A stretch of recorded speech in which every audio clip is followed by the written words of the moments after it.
Hello students. आज हम लोग जिस चैप्टर के बारे में पढ़ने जा रहे हैं उसका नाम है बायोलॉजिकल क्लासिफिकेशन। ये चैप्टर बहुत ही इंपॉर्टेंट है कॉन्सेप्ट्स के बेसिस पर भी, और इस पर नंबर ऑफ क्वेश्चंस भी नीट में काफ़ी हद तक आते हैं। और इस चैप्टर को अच्छे से पढ़ने पे आप लोगों के बायोलॉजी में काफ़ी सारे कॉन्सेप्ट क्लियर हो जाएंगे।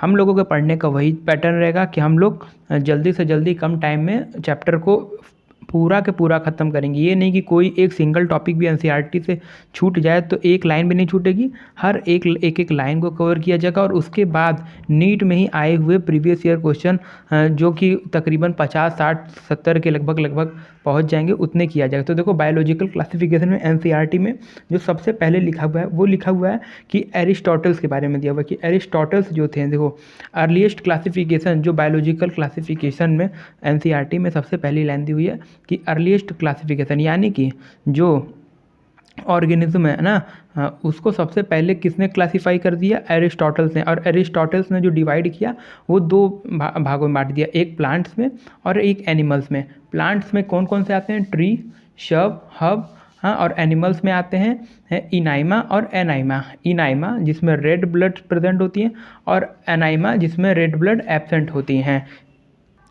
ओके, तो एक बार हम फिर से रिवाइज करा दे रहे हैं कि देखो, ऑर्गेनिज्म को सबसे पहले एरिस्टोटल्स ने डिवाइड किया था।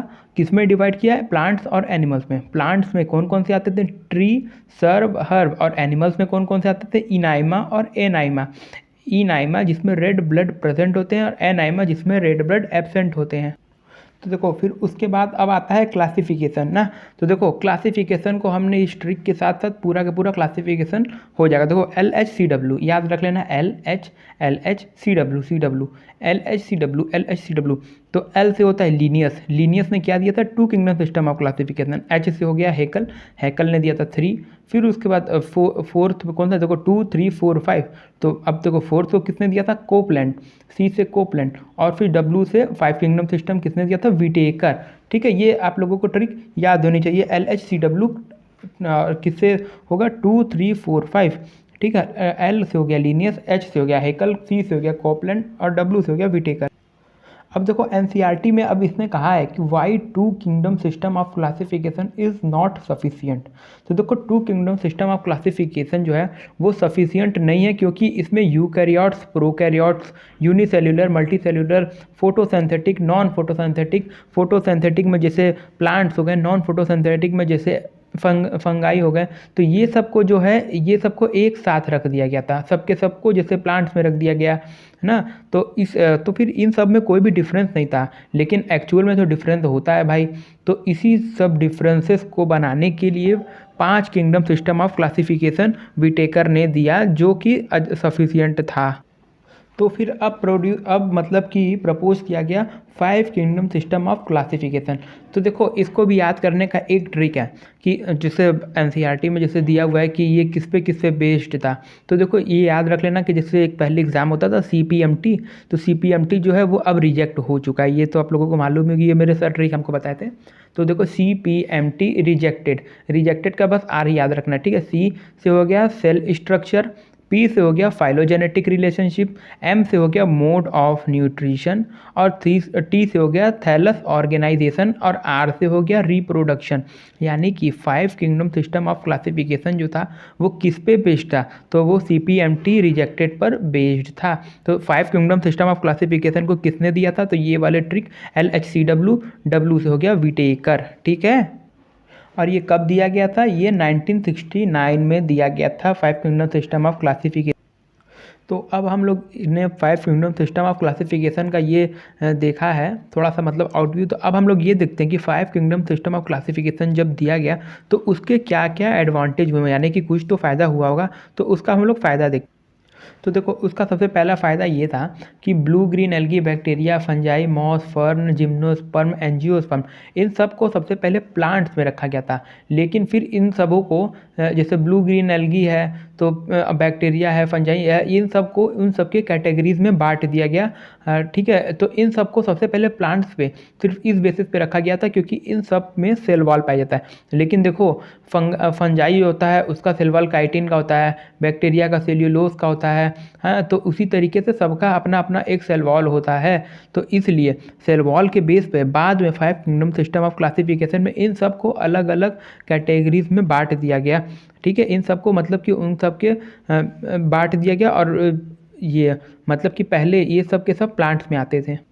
और दूसरा क्या एडवांटेज था कि यानी कि जो 2 किंगडम सिस्टम ऑफ क्लासिफिकेशन था उसमें जो हेट्रोट्रॉप और ऑटोट्रॉप जो थे वो एक साथ थे, तो उन सबको नहीं बांटा गया था। लेकिन 5 किंगडम सिस्टम ऑफ क्लासिफिकेशन में इसको जो है हेट्रोट्रॉप और ऑटोट्रॉप में बांट दिया गया। हेट्रोट्रॉप में जैसे फंगाई होता है उसमें जो काइटिन की सेल वॉल होती है, और ऑटोट्रॉप में जैसे मोनेरा उसमें सेल्यूलोज की सेल वॉल होती हैं।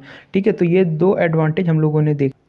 तो अब देखते हैं कि हम लोग 5 किंगडम सिस्टम ऑफ क्लासिफिकेशन को बांटा कैसे गया था। तो देखो मान लो कोई ऑर्गेनिज्म है ना, या तो ठीक है कोई और एक ऑर्गेनिज्म है, उसको वो या तो प्रोकैरियोट्स हो सकता है या तो यूकैरियोट्स हो सकता है। ठीक है, प्रोकैरियोट्स में देखो कौन कौन क्या हो सकता है, मोनेरा। ठीक है, तो ये बात याद रख रखना कि जो प्रोकैरियोट्स होते हैं, प्रोकैरियोट्स के अंदर सिर्फ और सिर्फ मोनेरा आते हैं। ठीक है, तो जैसे जैसे मान लो मोटी मोटा ये समझो कि जैसे कि सब, तो इसको ऐसे समझो कि धरती पे जितने भी ऑर्गेनिजम्स हैं, ठीक है, उन सबको प्रोकैरियोट्स और यूकैरियोट्स में बांट दिया गया।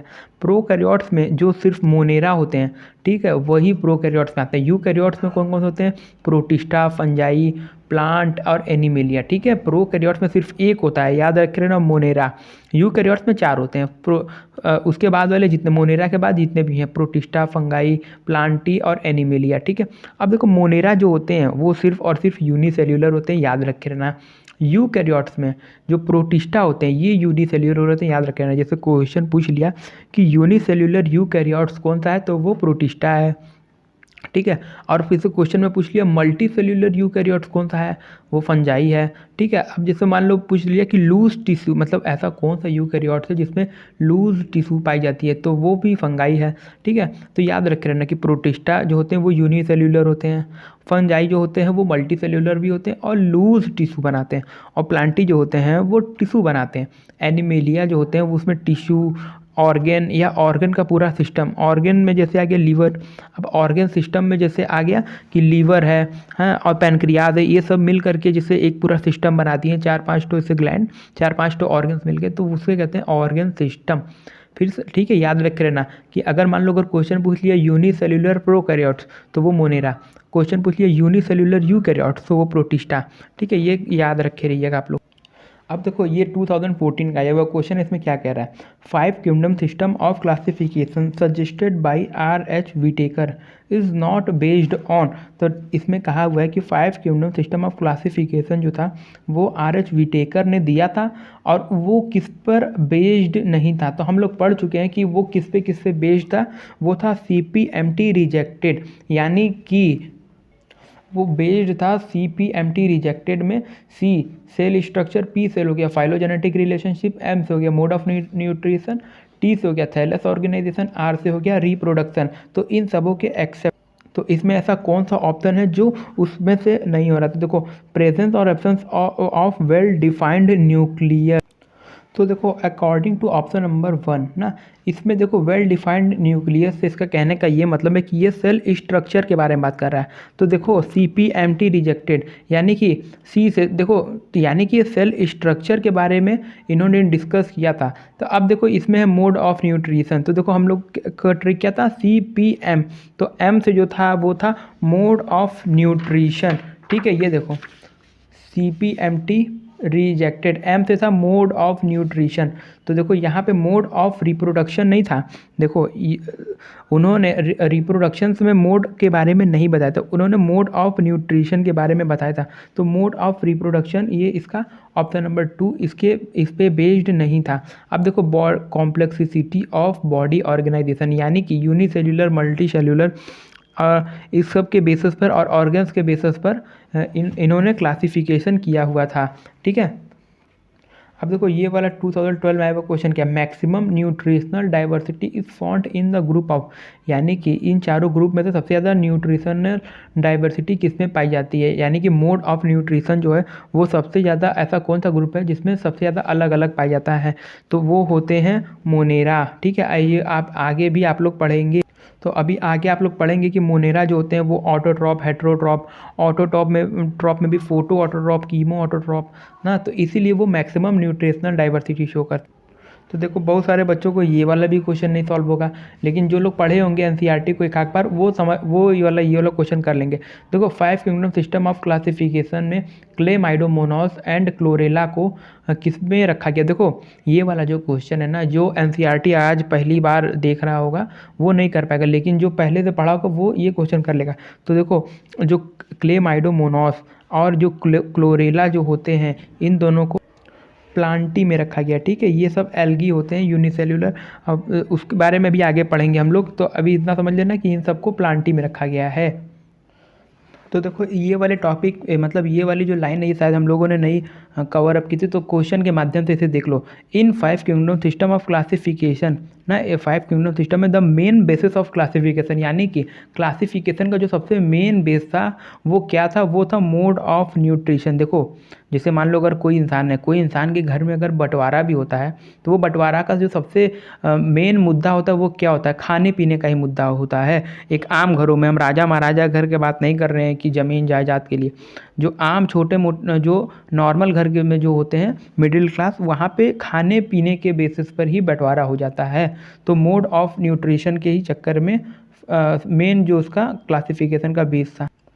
अब देखो मोनेरा के बारे में हम लोग को क्या पढ़ना है। देखो bacteria are sole member of Monera. ठीक है, मोनेरा में सबसे पहली लाइन जो आती है वो है कि बैक्टीरियाज आर सोल मेंबर, यानी कि मोनेरा मतलब कि जो बैक्टीरिया जो होते हैं उसके सोल मेंबर्स होते हैं। ठीक है, उसके बाद आता है कि उसके स्ट्रक्चर के बारे में। देखो एनसीईआरटी में ये लाइन दिया हुआ है कि मोनेरा का जो स्ट्रक्चर होता है वो बहुत सिंपल होता है, लेकिन उसका जो बिहेवियर होता है वो बहुत ही कॉम्प्लेक्स होता है। ठीक है, ये याद रख के रहना, SSBC। ठीक है, देखो मोनेरा में स्ट्रक्चर जो होता है वो सिंपल होता है और उसका जो बिहेवियर होता है वो कॉम्प्लेक्स होता है। ठीक है, अब क्यों कॉम्प्लेक्स होता है, क्योंकि उसमें जो मोड ऑफ न्यूट्रिशन की जो मैक्सिमम डाइवर्सिटी पाई जाती है। देखो बैक्टीरिया जो होते हैं वो ऑटोट्रॉपिक हेट्रोट्रॉपिक दोनों होते हैं, सबसे ज़्यादा उसमें हेट्रोट्रॉप्स होते हैं। ठीक है, और कुछ ही होते हैं ऑटोट्रॉप्स होते हैं। ऑटोट्रॉप्स में फोटोसिंथेटिक ऑटोट्रॉप्स होते हैं और कीमोसिंथेटिक ऑटोट्रॉप्स होते हैं। ये याद रखे रहना कि देखो जो मोनेरा जो होते हैं उसमें जो बैक्टीरिया जो होते हैं सोल मेंबर होते हैं, इनका जो स्ट्रक्चर होता है वो सिंपल होता है, लेकिन इनका बिहेवियर कॉम्प्लेक्स होता है। बिहेवियर कॉम्प्लेक्स क्यों होता है, क्योंकि इनमें जो न्यूट्रिशनल डाइवर्सिटी सबसे ज़्यादा पाई जाती है। ऑटोट्रॉप्स भी होते हैं, हेट्रोट्रॉप्स भी होते हैं, सबसे ज़्यादा हेट्रोट्रॉप्स होते हैं, कुछ ऑटोट्रॉप्स होते हैं, कुछ ऑटोट्रॉप्स में भी फोटोसिंथेटिक और कीमोसिंथेटिक ऑटोट्रॉप्स होते हैं। अब देखो शेप्स के बेस पर बैक्टीरिया का क्लासिफिकेशन।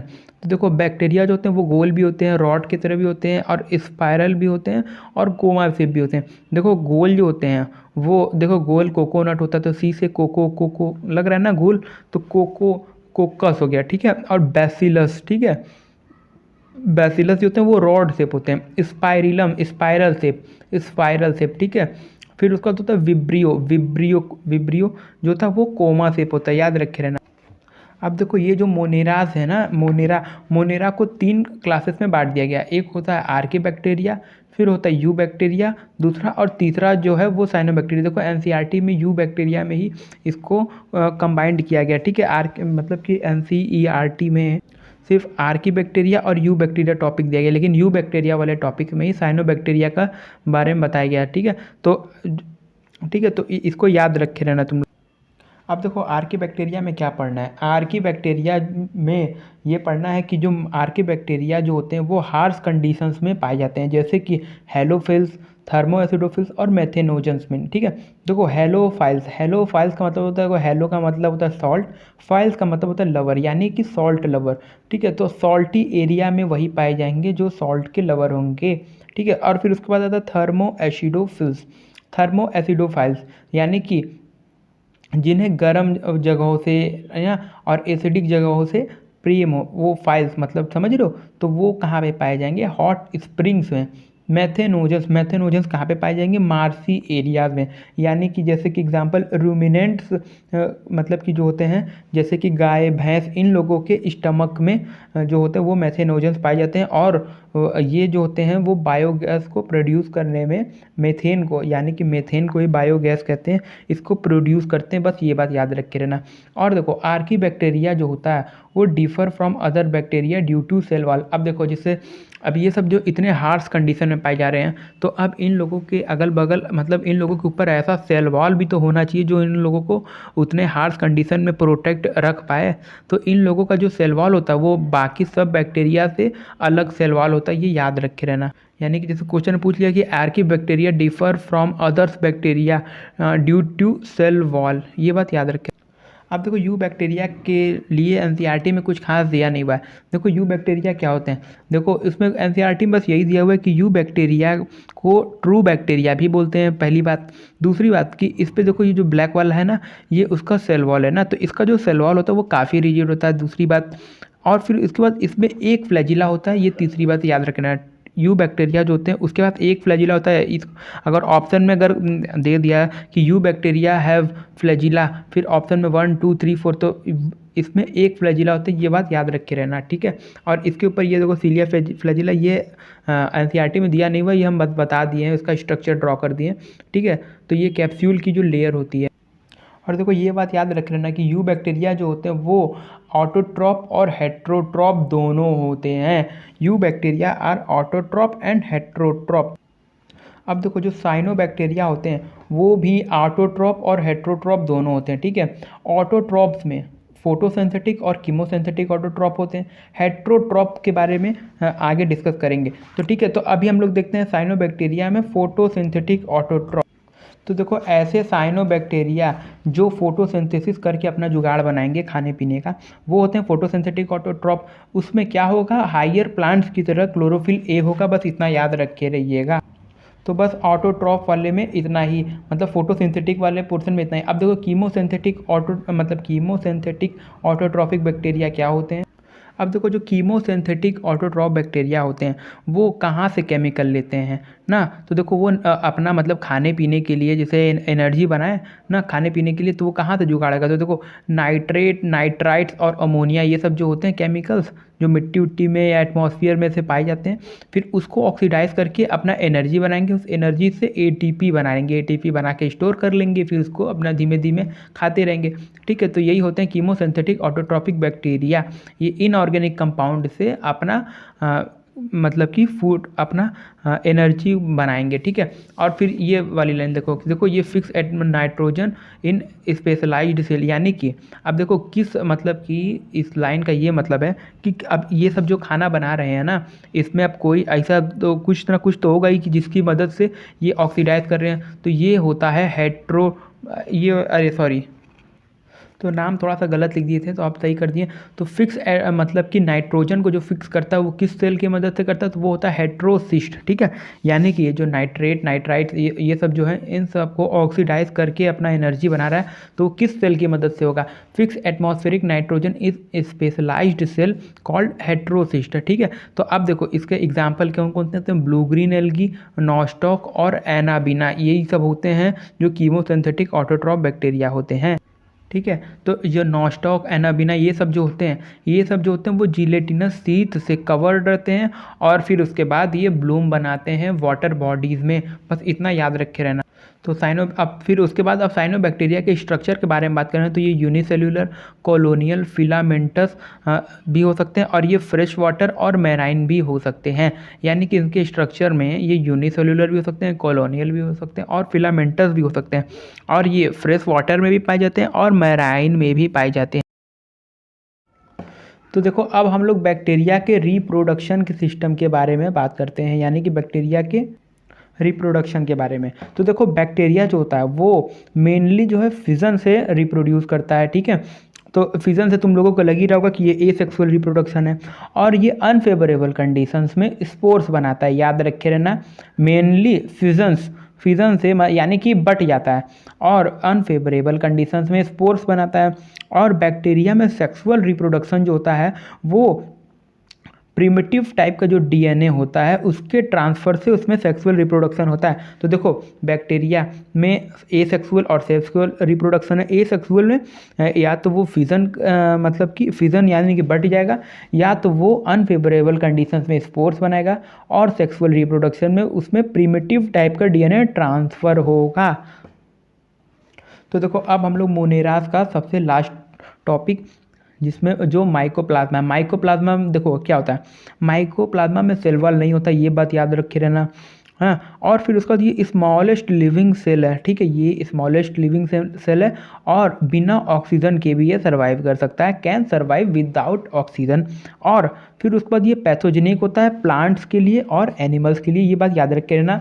माइकोप्लाज्मा इसमें सेल वॉल नहीं होती है, और ये जो होता है वो बिना ऑक्सीजन के सर्वाइव कर सकता है, और ये प्लांट्स और एनिमल दोनों के लिए पैथोजेनिक होता है। अब देखो ये प्रीवियस ईयर क्वेश्चन में क्या करा है, इन विच किंगडम, ठीक है, in which kingdom would you classify the archaea. Archaea का मतलब है आर्की बैक्टीरिया, ठीक है, and nitrogen fixing organism. Nitrogen fixing organism का मतलब तुम लोग समझ रहे, यानी कि नॉस्टॉक एनाबिना। तो इसका कहने का ये मतलब है कि आर्की बैक्टीरिया और साइनोबैक्टीरिया में ही आते हैं ना, नॉस्टॉक एनाबिना नाइट्रोजन फिक्सिंग वाले। तो इन दोनों को 5 किंगडम सिस्टम में से किस में रखेंगे, तो यार बताए बच्चों को मालूम है, मोनेरा में रखेंगे। अभी देखो ये बहुत पुराना क्वेश्चन है 1998 का। इस देखो क्या कर रहा है, in the 5 kingdom system of classification which single kingdom out of following, यानी कि कौन सा ऐसा किंगडम है जिसमें blue green algae, nitrogen fixing bacteria and methanogenic, यानी कि मैथेनोजन और blue green algae nitrogen fixing bacteria को किस में रखेंगे। तो यार बच्चों को मालूम है, मोनेरा में रखेंगे। अब देखो इस प्रीवियस ईयर क्वेश्चन में क्या कर रहा है, blue green algae are included in which of the following group. तो यार बच्चों को मालूम है, ब्लू ग्रीन एल्गी का मतलब होता है साइनोबैक्टीरिया किस में आते हैं, मोनेरा में। अब देखो इस क्वेश्चन में देखो क्या ट्रिक दे दिया है कि मोनेरा दिया ही नहीं है। तो सबको मालूम है कि जो मोनेरा होते हैं वो प्रोकैरियोट्स होते हैं। अब देखो इसमें ये भी प्रीवियस ईयर क्वेश्चन है ना, ये 2019 का आया हुआ है ना। तो अब देखो इसमें क्या कर रहा है कि इसमें मैच द कॉलम करना है, ठीक है, यानी कि ये सब जो बैक्टीरिया है ना, ये इसका हैबिटेट से दिया हुआ है, तो मिलाओ। तो देखो हेलो फाइल्स हम लोग पढ़े थे, हेलो का मतलब होता है सॉल्ट लविंग। तो देखो यहाँ पे कहीं सॉल्ट है तो बस इसको ले आके सॉल्ट से जोड़ दो, एक हो गया। थर्मो एसिडोफाइल, थर्मो यानी कि गर्म जगहों को जो प्यारा है वो है हॉट स्प्रिंग, चलो ठीक है। मैथेनोजन कहाँ पे होता है, हम लोग बताए थे, गट ऑफ रूमिनेंट्स। साइनोबैक्टीरिया कहाँ पे होता है, एक्वेटिक इन्वायरमेंट में होता है। देखो 2017 में क्या कर रहा है, which of the following found in extreme saline condition. इसमें से ऐसा कौन सा मतलब कि बैक्टीरिया है जो एक्सट्रीम सलाइन में पाया जाता है। तो वो हेलोफाइल्स होता है, और कौन सा किस में आता है, वो आर्की बैक्टीरिया में आता है। अब देखो ये वाले भाई साहब क्या करें, which among the following are smallest living cell. Smallest living cell सुनते ही माइकोप्लाज्मा दिमाग में आ जाना चाहिए। Known without a definite cell wall भी नहीं होता है। Pathogenic to a plant and animal and can survive without oxygen. तो हम लोगों ने माइकोप्लाज्मा साहब की गाथा अच्छे से पढ़ी थी, इसमें सेल वॉल नहीं होता है, हाँ, सर्वाइव कर सकता है, स्मॉलेस्ट होता है, सर्वाइव कर सकता है विदाउट ऑक्सीजन के, pathogenic for plants and animal. तो बस अब इसमें से ये कौन से भाई साहब हैं, ये वाले भाई साहब हैं। अब देखो इसमें क्या कह रहा है कि which of the following component provide sticky character to the bacterial cells. देखो ये हम नहीं कराए हैं, लेकिन इसको याद कर लो कि ग्लाइकोकैलिक्स जो होता है ना, ये स्टिकी टाइप का होता है, ठीक है। सेल वॉल नहीं होता है, सेल वॉल तो रफ एंड टफ होता है। प्लाज्मा मेम्ब्रेन भी स्टिकी नहीं होता है, हाँ, न्यूक्लियर मेम्ब्रेन भी नहीं होता है। सिर्फ और सिर्फ ग्लाइकोकैलिक्स जो है वो स्टिकी कैरेक्टर प्रोवाइड करता है, चिपकने में हेल्प करता है। देखो इस क्वेश्चन में क्या कर रहा है, डीएनए रिप्लिकेशन इन बैक्टीरिया ऑकर। डीएनए का जो रेप्लिकेशन होता है बैक्टीरिया में कब होता है। तो देखो इसमें ऑकर मतलब तो विद इन न्यूक्लियोलस। देखो ये बात सही नहीं है। देखो हम समझते हैं कि बैक्टीरिया का जो होता है डीएनए कब रिप्लिकेट करता है। तो जैसे मान लो बैक्टीरिया जो होता है ना, वो बैक्टीरिया जैसे ही डिवाइड कर जाता है, जैसे ही वो बट जाता है, फ्यूज़न जैसे उसका हो जाता है ना, तो उसी के जस्ट पहले उसका डीएनए रेप्लिकेशन हो जाता है। तो प्रायर टू फ्यूज़न, तो यही आंसर सही है कि फ्यूज़न के तुरंत बस जस्ट पहले। अब देखो ये क्या कर रहा है, मैथेनोजेंस बिलोंग टू, बच्चा जानता है, आर्की बैक्टीरिया। देखो अब ये क्वेश्चन क्या कर रहा है, the primitive prokaryotes responsible for the production of biogas. देखो बायोगैस कहीं भी दिखे ना, मतलब कि कहीं भी क्या क्या मतलब है, मतलब तुम लोग क्वेश्चन खुद से पढ़ लेना यार, नहीं तो तुम लोग उल्टा सीधा मतलब समझ जाओगे। तो देखो प्रिमिटिव प्रोकैरियोट्स कौन से होते हैं, ठीक है, the primitive prokaryotes responsible for production of biogas, यानी कि ऐसे कौन से एनिमल जो बायोगैस प्रोड्यूस करते हैं from the Dang of ruminants animal. देखो हम झुट्टे इस क्वेश्चन को पढ़ रहे हैं, ये सब बस थोड़ा सा दिमाग दिखा तुरंत बस मैथेनोजन टिक करो आगे बढ़। अब देखो इस क्वेश्चन में क्या कह रहा है, एक सेकंड, देखो 2014 का, Archie bacteria differ from you bacteria. बच्चा बच्चा जानता है यार कि सेल मेम्ब्रेन स्ट्रक्चर में वो डिफरेंस होता है। अब देखो 2013 का है वो क्वेश्चन क्या कर रहा है, which of the following are likely to be present in deep sea water, यानी कि समुद्र में गहराई में इसमें से कौन सा बैक्टीरिया जो है वो प्रेजेंट होगा। तो देखो हम लोग पढ़ चुके हैं कि जहाँ भी जो भी उल्टा सीधा टाइप का जगह हो, जैसे डीप सी है तो वहाँ पे हो सकता है नमकीलापन ज़्यादा हो गया, या तो अगर समुद्र के बहुत अंदर जाओगे तो वहाँ पे टेम्परेचर भी ज़्यादा होता है। तो उटपटांग जगहों पे कौन पाया जाता है, आर्की बैक्टीरिया। अब देखो इसमें कह रहा है pigment containing membranous extension in some cyanobacteria, यानी कि साइनोबैक्टीरिया के जो मेम्ब्रेन होते हैं उसमें कौन सा पिगमेंट पाया जाता है, साइनोबैक्टीरिया के जो मेम्ब्रेन होते हैं उसमें कौन सा पिगमेंट पाया जाता है। तो देखो बहुत सारे लोग ये मत हेट्रोसिस्ट मत टिक करके आ जाना, क्योंकि हेट्रोसिस्ट जो होता है उसका दूसरा काम होता है, वो ऑक्सीडाइज करता है नाइट्रेट नाइट्रेट अमोनिया, वो मतलब कि पिगमेंट नहीं होता है। तो पिगमेंट उसमें कौन सा होता है, क्रोमेटोफोर्स होता है, ठीक है। ये हम नोट्स में हम लोग नहीं कवर अप किए हैं, इसको क्वेश्चन के थ्रू हम लोग कवर किए हुए हैं। अब देखो ये कह रहा है cyanobacteria are also referred to as, यानी कि साइनोबैक्टीरिया को और क्या बोल सकते हैं, तो साइनोबैक्टीरिया को बच्चा बच्चा जानता है ब्लू ग्रीन एल्गी भी बोला जाता है। अब देखो ये कह रहा है द मोस्ट अबॉन्डेंट प्रोकैरियोट्स।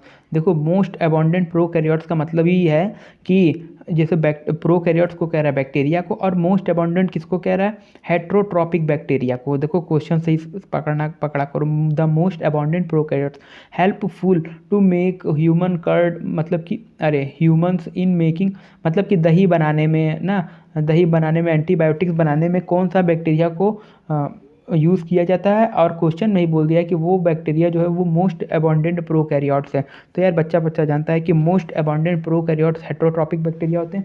और अगर ये एक शायद हम ये टॉपिक पढ़ाना भूल गए हैं कि देखो ये जो साइनोबैक्टीरिया ये ऑटोट्रॉप और हेट्रोट्रॉप होते हैं, ठीक, ऑटोट्रॉप और हेट्रोट्रॉप होते हैं। और ऑटोट्रॉप पे फोटोसिंथेटिक कीमोसिंथेटिक हम लोगों ने कवर अप कर लिया था, हेट्रोट्रॉप शायद नहीं कवर किया था, तो हेट्रोट्रॉप को भी थोड़ा सा देख लेते हैं। तो देखो जो हेट्रोट्रॉपिक होते हैं साइनोबैक्टीरिया, यानी कि हेट्रोट्रॉपिक बैक्टीरिया जो होते हैं वो मोस्ट अबेंडेंट होते हैं, सबसे ज़्यादा पाए जाते हैं, और मेजोरिटी इनकी जो होती है वो डीकम्पोजर्स की होती है, चलो ठीक है। और फिर देखो ये जो होते हैं help in making curd antibiotics हैं, और फिर उसका नाइट्रोजन फिक्सर्स इन लेग्यूम्स भी होते हैं, चलो ठीक है। देखो मेन चीज़ क्या याद रखना है, हेट्रोट्रॉपिक बैक्टीरिया मोस्ट अबंडेंट होते हैं और इनका जो मेजॉरिटी होती है वो डीकम्पोजर होते हैं, और ये क्या कर्ड मतलब दही एंटीबायोटिक्स ये सब बनाने में हेल्प करते हैं। तो अब इसमें क्या ऑप्शन टिक लगा है, हेट्रोट्रॉपिक बैक्टीरिया।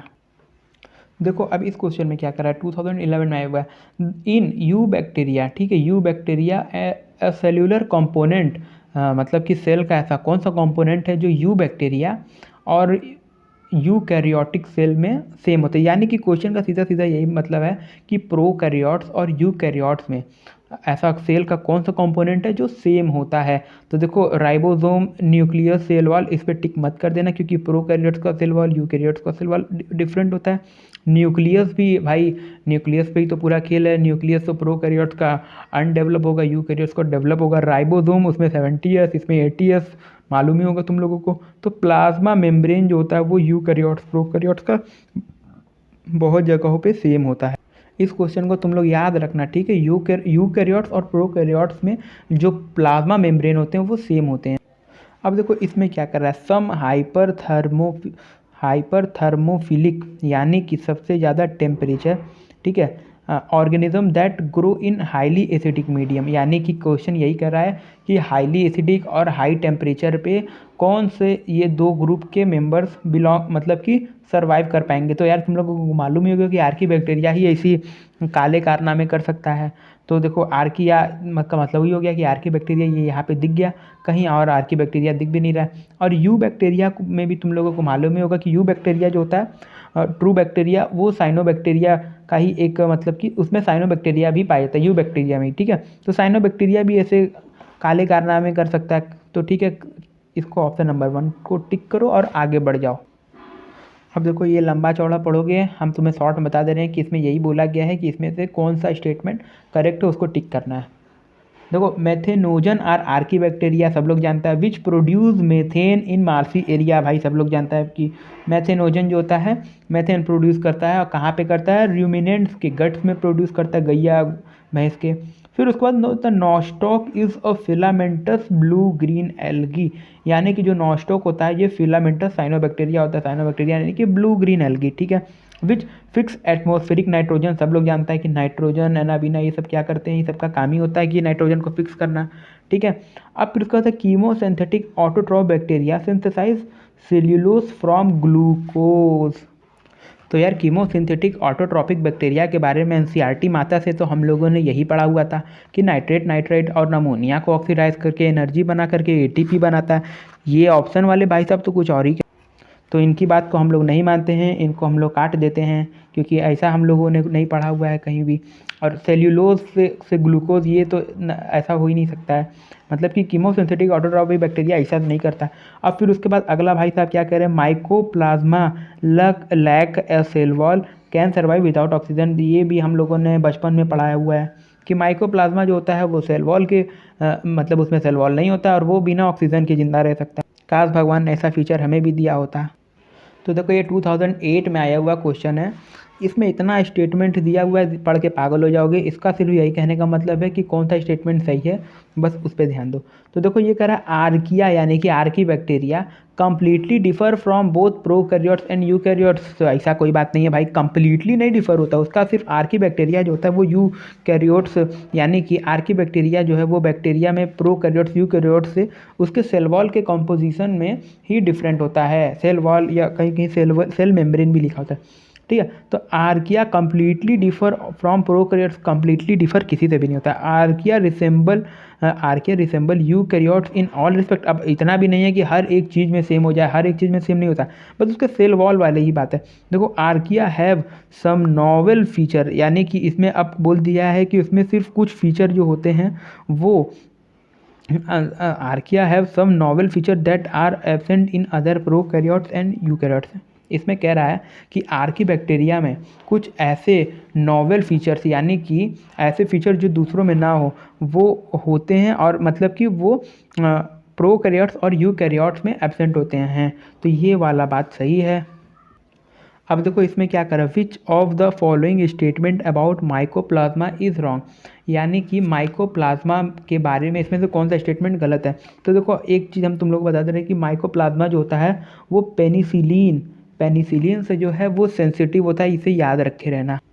अब देखो ये थोड़ा सा एक आध दो एनसीईआरटी के बाहर से भी देख लो। देखो difference in gram positive and gram negative bacteria is due to, तो देखो तुम लोगों को थोड़ा बहुत मालूम ही होगा कि देखो जो स्ट्रेनिंग जो प्रोसेस होता है, ठीक है, एक ग्राम पॉजिटिव और एक ग्राम नेगेटिव बैक्टीरिया ले लिए, तो जब अगर हम लोग उसे जब स्टेन करेंगे तो उसका जो सेल वॉल होता है ना, अगर जिसमें कलर चढ़ जाता है वो होता है पॉजिटिव, और अगर जिसमें कलर नहीं चढ़ेगा वो होता है ग्राम निगेटिव। तो सेल वॉल के कारण से वो ग्राम पॉजिटिव और ग्राम निगेटिव कहलाता है।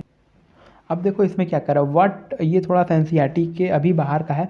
तो देखो बाद में जो लोग कोचिंग में पढ़ेंगे उनको थोड़ा सा मतलब कि एनसीईआरटी में ही कहीं ना कहीं खोज के पढ़ा दिया जाएगा, तो कहीं ना कहीं लिखा होगा यार, पढ़ोगे तो समझ में आएगा। देखो which type of DNA is found in bacteria, तो ये थोड़ा सा जानना जरूरी है, इस चैप्टर के थोड़ा बाहर है। देखो तो बैक्टीरिया में किस तरीके का डीएनए पाया जाता है, देखो हम तुमको बता दे रहे हैं कि जो बैक्टीरिया का जो सेल होता है ना उसमें जो न्यूक्लियस होता है वो नहीं होता है, ठीक है। तो उसके अंदर का जो न्यूक्लियस का जो मटेरियल होता है वो पूरा के पूरा सेल में फैला होता है, और उसका जो डीएनए होता है वो ना वो सर्कुलर होता है, ठीक है, और फ्री होता है, यानी कि बिखरा होता है उसी के अंदर, सर्कुलर फ्री डीएनए होता है। अब देखो ये सब बहुत पुराना बाबा आदम के ज़माने का क्वेश्चन है। इसमें क्या कर रहा है, organism which fix atmospheric nitrogen in the soil, यानी कि एटमॉस्फेरिक नाइट्रोजन को जो सॉइल में फिक्स कर सकता है तो वो कौन सा बैक्टीरिया होता है, तो वो सब साइनोबैक्टीरिया होता है। तुम लोग को मालूम होगा, नॉस्टॉक एनाबिना, तो वो क्या होता है, वो सब बैक्टीरिया होता है, यानी कि फ्यू बैक्टीरिया। देखो एल्गी तो होगा नहीं, मॉस भी नहीं, फंगाई भी नहीं, वो बैक्टीरिया ही होते हैं, साइनोबैक्टीरिया होते हैं, याद रखे रहना। तो देखो अब हम लोग पढ़ते हैं प्रोटिस्टा के बारे में, प्रतिष्ठा नहीं प्रोटिस्टा। प्रोटिस्टा क्या होते हैं, यूनिसेल्यूलर यूकैरियोट्स होते हैं, याद रख के रहना। देखो यूनिसेल्यूलर प्रोकैरियोट्स मोनेरा थे, यूनिसेल्यूलर यूकैरियोट्स प्रोटिस्टा हैं। अब इसके बाद सब मल्टीसेल्यूलर फिर टिश्यू आने लगेंगे, ठीक है।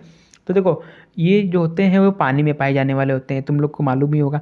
तो ये मेनली जो होते हैं एक्वाटिक होते हैं, ठीक है। वेल डिफाइंड न्यूक्लियस, अब देखो यूकैरियोट्स है तो इसमें वेल डिफाइंड न्यूक्लियस तो हो गई, ठीक है। मेम्ब्रेन बॉन्ड ऑर्गेनेल्स, यानी कि इनके जो सेल में जितने भी ऑर्गेनेल्स होंगे सब में मेम्ब्रेन होंगी, चलो ठीक है।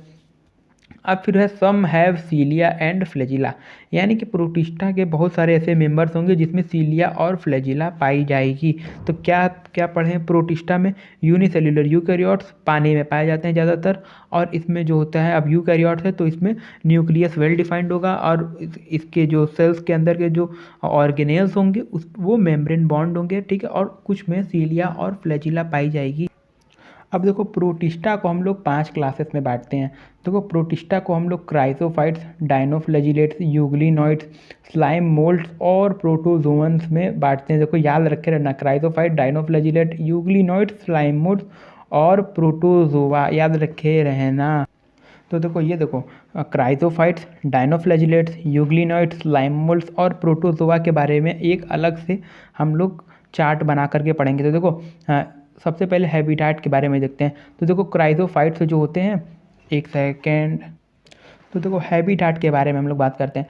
देखो क्राइसोफाइट्स जो होते हैं, तुम लोग को मालूम होगा कि क्राइसोफाइट्स जो होते हैं इसके एग्जाम्पल्स जो होते हैं वो डायटम और गोल्डन एल्गी होते हैं, ठीक है। ये तो तुम लोगों के दिमाग में बैठा होगा कि डायटम और गोल्डन एल्गी, और तुम लोग इतना भी जानते होगे कि क्योंकि इंसान के दिमाग में बैठ जाता है कि जो डायटम जो होता है वो सिलिका का बना होता है, उसका मतलब कि जो सोप बॉक्स के जैसा होता है, सिलिका का बना होगा। ये सब तो तुम लोग को मालूम होगा कि वो जो डायटोमेसियस अर्थ बनाता है, ठीक है। तो ये हम जानते हैं कि इतना तो इंसान को बिना पढ़े कहीं ना कहीं से सुन के याद हो जाता है, ठीक है। तो देखो तुम लोग तो पहले ही देख चुके कि प्रोटिस्टा के बारे में हम लोग पहले ही पढ़ चुके थे, उसमें से कि ये मेनली जो एक्वाटिक होते हैं यानी कि पानी में होते हैं।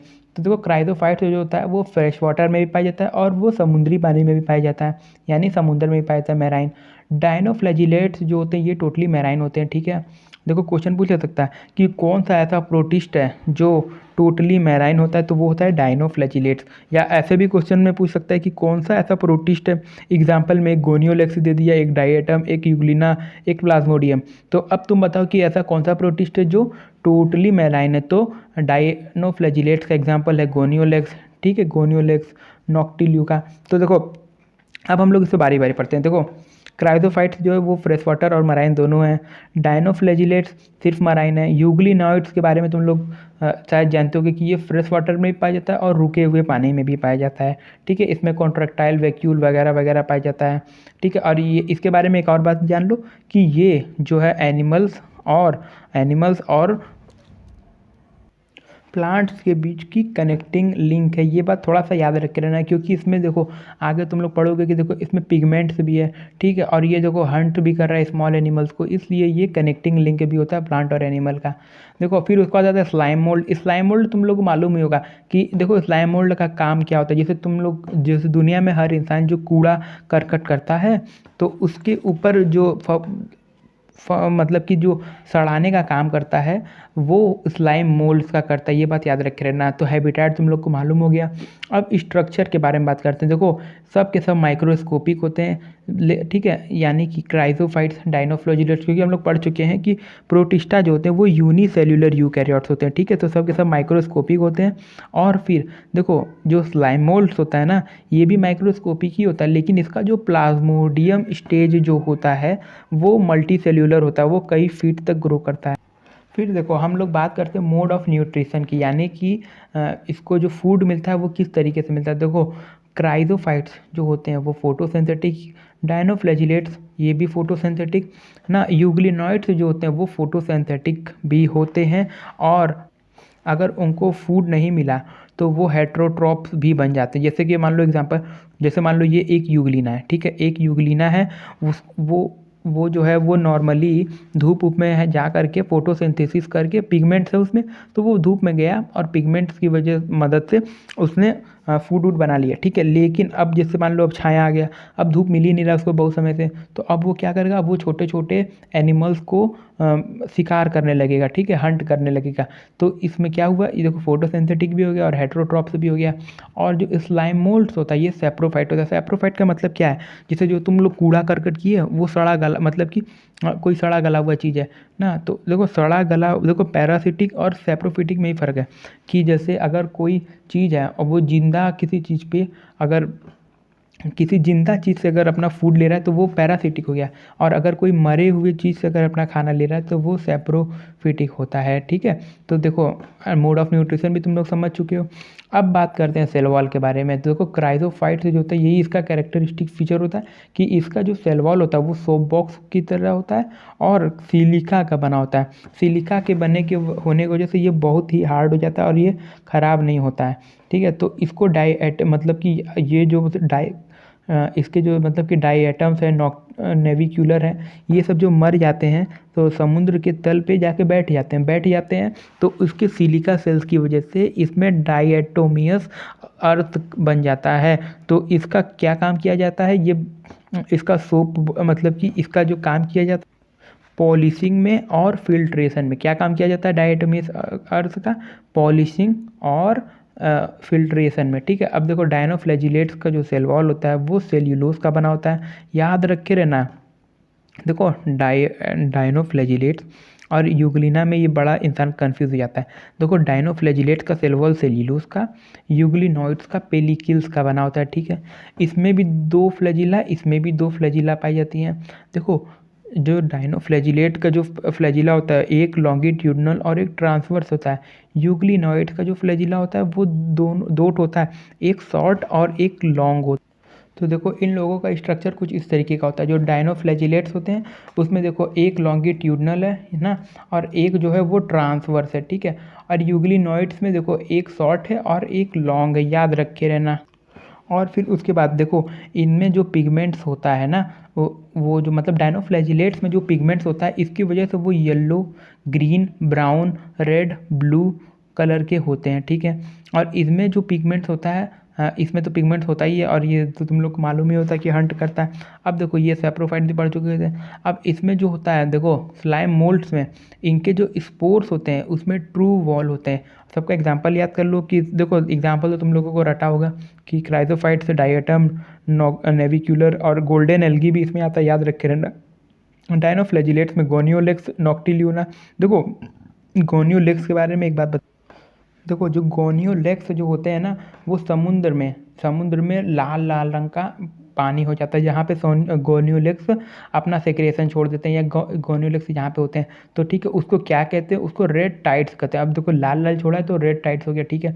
और देखो जो गोनियोलेक्स होता है ये जो टॉक्सिन छोड़ता है, इसको ये जो टॉक्सिन जो छोड़ता है इससे अगर ह्यूमन अगर वहाँ पे अगर चला जाए, अगर उसके शरीर में लग जाए तो फिर उसको पैरालिसिस हो सकता है। याद रखे रहना कि जो गोनियोलेक्स है वो रेड टाइड कॉज करता है और जो इसके टॉक्सिन होता है उससे इंसान पैरालाइज भी हो सकता है, ठीक है। तो गोनियोलेक्स भी हो गया, नॉक्टिल्यूना भी हो गया।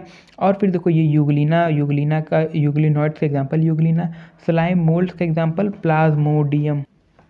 तो देखो प्रोटिस्टा में हम लोगों ने क्राइजोफाइट्स, डायनोफ्लैजिलेट, यूग्लिनॉइड्स और स्लाइम मोल्ड्स के बारे में पढ़ लिया है। अब हम लोग पढ़ते हैं प्रोटोजोआ के बारे में। प्रोटोजोआ के तो देखो जो पिराटोजोआ है, पिराटोजोआ को हम लोगों ने एमीबॉइड्स, फ्लैजिलेटेड और सिलिएटेड स्पोरोजोन्स में डिवाइड कर दिया गया। चलो ठीक है। एमीबॉइड्स में देखो एमीबॉइड्स कहाँ पे होते हैं, एमीबॉइड जो होते हैं वो फ्रेश वाटर होते हैं, मैराइन होते हैं और मोस्टली सॉइल्स में पाए जाते हैं, अरे मोस्ट सॉइल्स में पाए जाते हैं, ठीक है। फ्लैजिलेटेड जो होते हैं वो फ्री लिविंग होते हैं, याद रखे रहना। सिलिएटेड जो होते हैं वो मैराइन वाटर होते हैं। स्पोरोजोन्स के बारे में, स्पोरोजोन्स कहाँ पे पाए जाते हैं, अब जैसे इसमें इसका एग्जांपल देखो, मलेरिया वलेरिया को कॉज करता है, तो ये समझ लो कि किसी बॉडीज़ में के अंदर पाया जाता है, ठीक है। अब फिर उसके बाद देखो एमीबॉइड्स जो होते हैं वो पैरासाइटिक होते हैं, ठीक है। इनका जो मोड ऑफ न्यूट्रिशन होता है वो पैरासाइट होता है, ये भी पैरासाइट होते हैं। सीलिएटेड के बारे में एनसीईआरटी में गिवन नहीं है। और फिर जो ये स्पोरोजोन्स जो होते हैं ये इन्फेक्टियस स्पोर्स लाइक होते हैं, ठीक है। तो क्योंकि देखो मलेरिया कॉज कर रहा है तो इनका जो स्पोर होगा वो इन्फेक्टियस ही होगा, क्योंकि मलेरिया जो होता है स्पोर्स से ही होता है, ठीक है। फिर उसके बाद देखो एमीबॉइड्स जो होते हैं इसमें स्यूडोपोडिया होता है और इसमें सिलिका सेल होता है, ठीक है। इसमें भी देखो फ्लैजिलेटेड है तो इसका नाम से लग रहा है फ्लैजिला होता है। और देखो सीलिएटेड है तो इनका नाम से लग रहा है कि इसमें सीलिया होगा। इसमें अब सीलिया देखो ज़्यादा नंबर में होता है तो थाउजेंड्स ऑफ सीलिया होते हैं, ठीक है। और फिर उसके बाद देखो जो एमीबॉइड्स हैं, ठीक है, उसके एग्जाम्पल एमीबा हैं, फ्लैजिलेटेड के ट्रिपैनोसोमा। देखो ये क्वेश्चन आ सकता है कि स्लीपिंग सिकनेस को कौन कॉज करता है, तो वो होता है ट्रिपैनोसोमा। ये रटा होना चाहिए, sleeping sickness cause by Trypanosoma, sleeping sickness is cause by Trypanosoma, ठीक है। और फिर उसका देखो सीलिएटेड प्रोटोजोन के एग्जाम्पल है पैरामीशियम, ठीक है। और प्लाज्मोडियम, यानी कि जो मलेरिया होता है वो कैसे होता है, प्लाज्मोडियम से होता है। किसका एग्जाम्पल है, स्पोरोजोवन प्रोटोजोवन का, ठीक है, स्पोरोजोवंस का। अब देखो 2018 का ये हुआ क्वेश्चन क्या है, तो देखो ये बच्चा जानता है which of the following organism is known as chief producer in ocean. भले हम इसमें बुक में नहीं कवर किए लेकिन ये सबको मालूम होगा कि चीफ प्रोड्यूसर इन ऑक्सीजन। तो देखो इसको हम डिटेल में बता दे रहे हैं कि ये कहना क्या चाह रहा है कि देखो सबसे ज़्यादा ऑक्सीजन को प्रोड्यूस करने वाला इसमें से कौन सा प्रोटिस्टा है, ठीक है। तो इसके बारे में ये भी याद रखे रहना कि अर्थ पर जितना भी ऑक्सीजन है उसमें से 50% जो ऑक्सीजन है वो कौन प्रोड्यूस कर। तो इसके बारे में याद रख लेना कि जो डाई एटम्स होते हैं वो चीफ प्रोड्यूसर ऑफ ओशियन भी होते हैं। चीफ प्रोड्यूसर ऑफ ओशियन क्यों होते हैं, क्योंकि ये अर्थ पर प्रेजेंट O2 मतलब कि ऑक्सीजन का 50% ये मतलब कि प्रोवाइड करते हैं, ठीक है। अब देखो ये प्रीवियस ईयर क्वेश्चन क्या कर रहा है, ciliates differ from all other protozoan. यानी कि देखो सीलिएट्स जो होते हैं वो अदर प्रोटोजोन्स में किस तरीके से डिफरेंस होते हैं। देखो तो उनके में सीलिया पाई जाती है, कुछ तो तुम लोग को मालूम ही होगा कि उनके अंदर सीलिया पाई जाती है, ठीक है, उनमें गलट पाई जाती है, ठीक है। तो अब देखो ऑप्शन पढ़ते हैं, using flagella for locomotion. Flagella उनके अंदर नहीं होता है यार, ठीक है। अब फिर उसके बाद आगे देखते हैं कि having a contractile vacuole for removing excess. देखो ये बात तो सही है कि देखो जो सीलिएट प्रोटोजोन जो होते हैं उनके अंदर कॉन्ट्रेक्टाइल वैक्यूल होता है, ठीक है, और वो पानी को निकालने में, एक्सक्रेशन करने में मदद करता है, ठीक है। तो इसका ऑप्शन नंबर 2 सही हो जाएगा। तो देखो 2016 में क्या कर रहा है कि इसमें से रॉन्ग स्टेटमेंट को सेलेक्ट कीजिए, ठीक है। तो देखो पहला वाला कर रहा है the walls of diatom are easily destructible. तो देखो बिल्कुल सही बात है यार, कि ये तो इतना आसान है, बुक में तो झुट्टे दिया हुआ है इनडिस्ट्रक्टेबल, है ना, बुक में तो झूठी दिया हुआ है इनडिस्ट्रक्टेबल, समझ रहे हो। तो फिर अब इसका पहला वाला ऑप्शन टिक करो और झुट्टे अब आगे मत पढ़ना, मतलब पढ़ लो तुम लोग, ऐसे एग्जाम में आगे नहीं पढ़ने की जरूरत होती है। तो देखो देखो जो होते हैं मतलब कि इनडिस्ट्रक्टेबल होते हैं तो तुम लोगों को मालूम ही होगा। तो देखो फिर उसके बाद अब दूसरा तीसरा चौथा देखो, diatomaceous earth is formed by the cell wall of diatom. सही बात है, डाईएटोमेसियस अर्थ उसी से बनता है। Diatoms are chief producer, कितने बार हम लोग पढ़ चुके हैं। Diatoms are microscopic and float passively in water. सही बात है भाई। तो इसका ऑप्शन नंबर 1 टिक करो आगे। इसमें क्या करा है, in which group of the organism the cell wall form two thin overlapping cell which fit together. यार बच्चा जानता है, सोप बॉक्स के जैसा स्ट्रक्चर किसमें पाया जाता है, क्राइजोफाइट्स में, यानी कि डाई एटम्स में। अब देखो इसमें कह रहा है which of the following organism is not an eukaryotes. यानी कि इसमें से ऐसा कौन सा ऑर्गेनिज्म है जो प्रोकैरियोट्स है, ठीक है। तो देखो तुम लोग पैरामीशियम नहीं है। देखो ई कोलाई, एस्केरिया कोलाई यानी ई कोलाई। ई कोलाई क्या होता है, बैक्टीरिया होता है, और बैक्टीरिया क्या होते हैं, प्रोकैरियोट्स होते हैं। इसे टिक करो। अरे देखो एमीबा तो होगा नहीं, यूग्लिना तो होगा नहीं। अब देखो ये वाला क्वेश्चन क्या कर रहा है, when a fresh water protozoan, यानी कि जो प्रोटोजोन है वो पहले फ्रेश वाटर में पोजेसिंग, ठीक है, a contractile vacuole is placed in glass containing a marine water the vacuole will. देखो कह रहा है कि जैसे मान लो एक प्रोटोजोन है ना। हाँ, उसके अंदर क्या है, कॉन्ट्रैक्टाइल वैक्यूल है। तो पहले वो फ्रेश वाटर में, ठीक है, अब उसको उठा करके समुद्री पानी में जिसमें नमक होता है, जिसका कॉन्सेंट्रेशन जो होता है वो हाई होता है, ठीक है। तो तुम लोगों को मालूम ही होगा कि ऑस्मोसिस होने लगेगा। अब अगर ऑस्मोसिस होगा तो वाटर का मूवमेंट जो होगा वो लो कॉन्सेंट्रेशन से हाई कॉन्सेंट्रेशन की ओर होगा। लो कॉन्सेंट्रेशन वैक्यूल के अंदर होगा, हाई कॉन्सेंट्रेशन वैक्यूल के बाहर होगा। तो यानी कि जो पानी होगा वो वैक्यूल से बाहर निकलने लगेगा। तो फिर वैक्यूल का जो साइज़ होगा वो डिक्रीज इन साइज़, यानी कि वैक्यूल के अंदर का पानी अगर बाहर निकल जाएगा तो उसका साइज़ तो डिक्रीज हो ही जाएगा ना। अब देखो इसमें क्या कह रहा है, in protozoa like amoeba and paramecia the organ for osmoregulation. देखो एमीबा, एक सेकंड, एमीबा और प्रो पैरामीसियम में ऑस्मोरेगुलेशन के लिए कॉन्ट्रैक्टाइल वैक्यूल होता है, इसे याद रखे रहें। अब देखो इसमें क्या कर रहा है, which of the following organism possess character of plant and animal. ऐसा कौन सा एनिमल है, ऐसा कौन सा ऑर्गेनिज्म है जिसमें प्लांट और एनिमल दोनों के कैरेक्टर हैं। तो हम लोग बताएं कि यूग्लिना जो होता है इसमें क्लोरोफिल भी पाया जाता है, और अगर इसको सनलाइट ना मिले तो ये हेट्रोट्रॉप या ये प्रे को भी पकड़ने लगेगा, यानी कि हंटिंग भी करने लगेगा। इसमें क्या कर रहा है, कॉन्ट्रैक्टाइल वैक्यूल जो होता है प्रोटोजोआ में, उसका काम क्या होता है, उसका काम होता है ऑस्मोरेगुलेशन का। देखो फिर से वही पुराने समय का क्वेश्चन है, the in amoeba and paramecium osmoregulation occur through contractile vacuole. अब देखो इसमें कह रहा है plasmodium the malarial parasite belong to the class. तो हम लोग पढ़ चुके हैं कि प्लाज्मोडियम किससे होता है, तो वो होता है स्पोरोजोअन से, यानी कि स्पोरोजोआ से होता है।